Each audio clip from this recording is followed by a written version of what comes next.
Hello, welcome to my new show. What do you call it? The Paul Theory Show. Yeah, the Paul Theory Show. It's actually kind of technically my second show. I did one yesterday, but I called it something different. And I was thinking about a name, and I like this name better. So today will be the first show that's actually called the Paul Theory Show. And I think the show idea is a little bit changed if you watched yesterday's show, which you probably did because only one person watched it so far. And my guess is nobody will watch this one either. Maybe one or two people. So I guess this could be a nice little trial run. Or maybe down the road when all famous people can look back and say, let's check out his first show. So this will be the first show, or second show, or the first show of this new title. So let me tell you about myself. Give me a second. Alright, so let's tell you about myself. So my name is Paul, as you can probably figure out. And I am from California, originally from the Los Angeles area. Mar Vista, Venice Beach, that type of stuff. And so I was kind of raised, I was like an outside kid. I was like one of those hoodlums. Didn't really have much structure. Okay, so as I was saying, the reason why I paused, I'm going to tell you right now the reason why I keep pausing. I'm obviously driving. And I don't mind talking when I'm driving, but I feel goofy when I stop at a light and I'm talking to the camera and people will be like looking over your shoulder and be like, what's that guy talking to? So I feel a little self-conscious. So I pause at the lights, okay? So now you know why I'm pausing. Anyways, I was saying, I'm from California, Los Angeles, Venice Beach area, and graduated high school with terrible grades, went to community college, and did decent there. I took some law classes, criminal justice type of stuff, and then photography, and mechanics, and I don't know. But I didn't really get into anything, so I decided to take a break, and I've been breaking for about 24 years, and I haven't gone back yet. I had about every job under the sun. In California, I did some extra work. I was on X-Files as an extra, and Forrest Gump as an extra. And I did, I worked security, and I worked at a movie theater, and I worked at a Radio Shack, and I worked at a grocery store, and I worked at FedEx, I worked everywhere. And so finally, when I was getting about 30 years old, I was like, man, I've still got these little lame jobs. I better get, even though I didn't know what I wanted to be, I said, I better get me a real job that pays at least this decent money. And in California, in Los Angeles area, being a bus driver paid pretty well. So I followed my dad's footsteps, that's what he did, retired. And I became a bus driver, and I was getting paid pretty well. Did that for about 3.5 years, and I moved to North Carolina, where I am now. And has a couple jobs here as a car salesman, and delivered construction material. And now I went back after about 9 years ago, 9 years ago next month. I went back to the bus career because it seemed like it was stable. But out here, it didn't get paid much. It's getting better now. They're catching up. I'm not going to lie, they're getting better. So I drove a bus for a couple of years and then became a supervisor. So I'm a supervisor at a bus company. So that's my history. I am interested, so I'll go with a religious background because that's important. Because considering my theories that I think I want to talk about, I decided what I'm going to do. Instead of trying to build up to the best theory out there, I'm going to go try to figure out or talk about, brainstorm about the best theories, the biggest theory I can think of. And that way, I can try to build upon that level. So if I start low, then it takes a while to get to where you want to be at. And I think, I'll just go to the top where I want to be. And then hopefully I can step up from there. So I'm going to try to give my best show every day. And then maybe use it as a stepping stone for as I brainstorm one idea, which is probably the best idea. Maybe I can it'll stimulate the next idea. You know what I'm talking about? So that's where I'm going to start off with. But let's go back to, so my religious background, I was raised Catholic all the way through, from, all the way through. Elementary school, did the whole confirmation stuff, so I'm full-on Catholic. My mom was full-on Catholic. My dad was actually Baptist, but he didn't go all that often, but he was a big believer. And my mom's pretty much like a nun. And this is, my big theory is, of course, the biggest thing you think about is our origin. Where do we come from? Do we come from God in the Bible version? Or do we come from aliens? Or do we come from something else? So that's always been like my thing. Because being raised Catholic, or pretty much any religion in the world, you're pretty much born into your religion, and then you basically cannot question if it's right or wrong.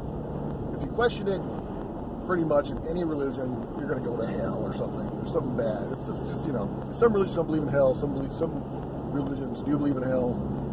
And growing up, of course, Catholics believe in hell, and it was like, you just couldn't question it. And as much as I wanted to be a really good Catholic when I was growing up, and I wanted to be like this, real religious guy,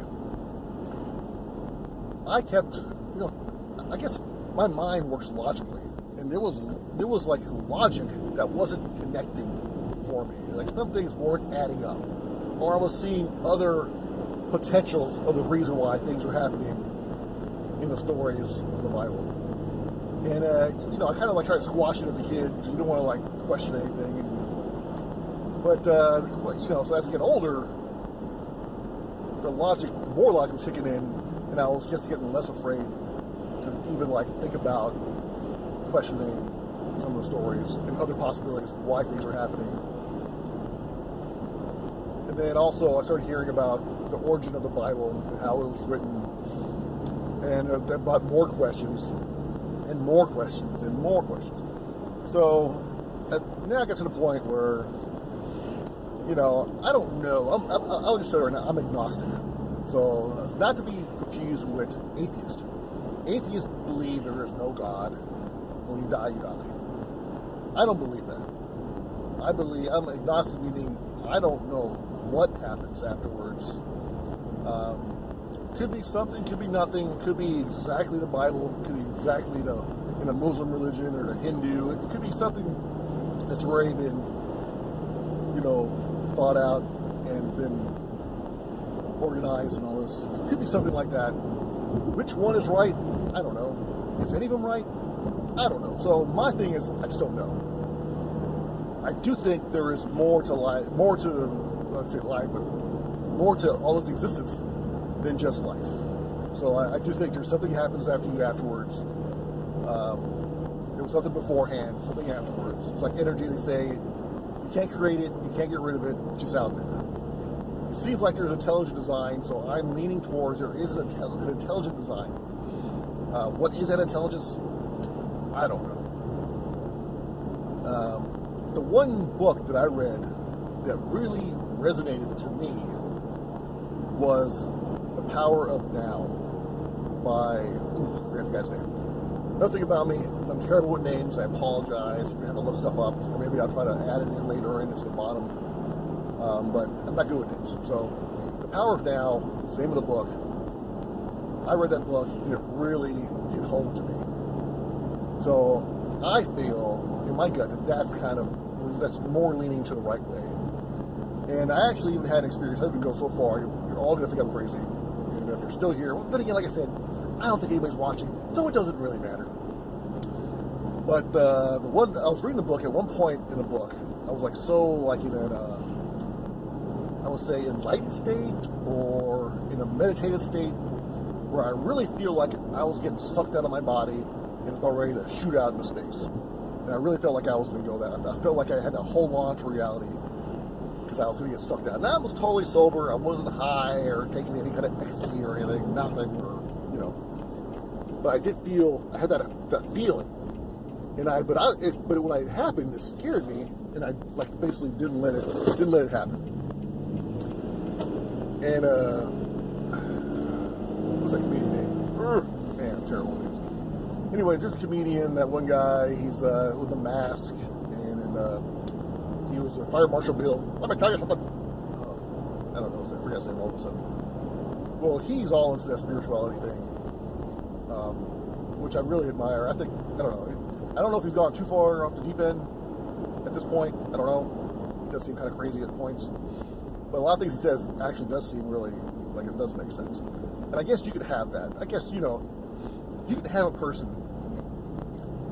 that is really smart at one thing, right? So you're smart at one thing. And they tend to believe that they're smart at everything.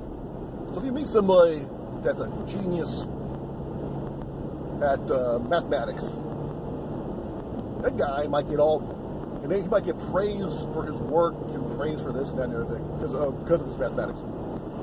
That he will believe he might be good at everything, So you ask him about something that's not mathematical, he might think because he's so good at math that he's good at everything. He's just a smarter guy, and he'll throw some stuff at you that just makes no sense at all. And it's like, dude, what in the world? Stick to your math. I think a lot of times people that are good at one thing think they're good at everything, but remember that when you're dealing with people, focus on their strengths, and if you're going to ask them something about something you're not strict at, you might get the craziest answer in the world. So stick to the experts, even though it's like I'm the kind of person where I don't think anybody really knows anything. Some people have a good theory, and they might believe something. There's a lot of belief. People believe everything.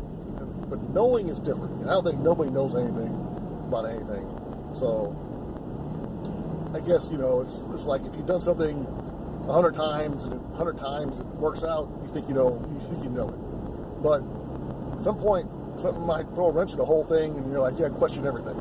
So, anyhow, so back to that one actor, I can't remember his name. What is his name? Anyways, Fire Marshal Bill guy.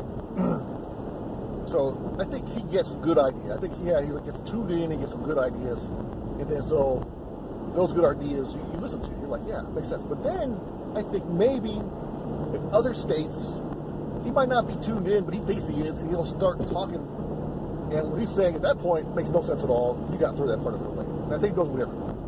I do kind of believe, this is kind of crazy, that there is like this universal knowledge. I think that was brought up in the Power of Now. It might not be. I read a lot of books. There's like this, it's like your brain, right? Think about your brain. Okay, your brain, they say, it's like it's how you think.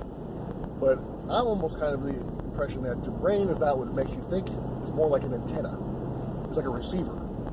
And then the knowledge is out there in the whole universe. Sounds crazy. And it's tuning in to receiving that knowledge is what makes you smart. So if you're good at tuning in to that knowledge, you will seem smarter. And if you're not good at tuning in, then you're going to seem dumber. Okay? Okay. So,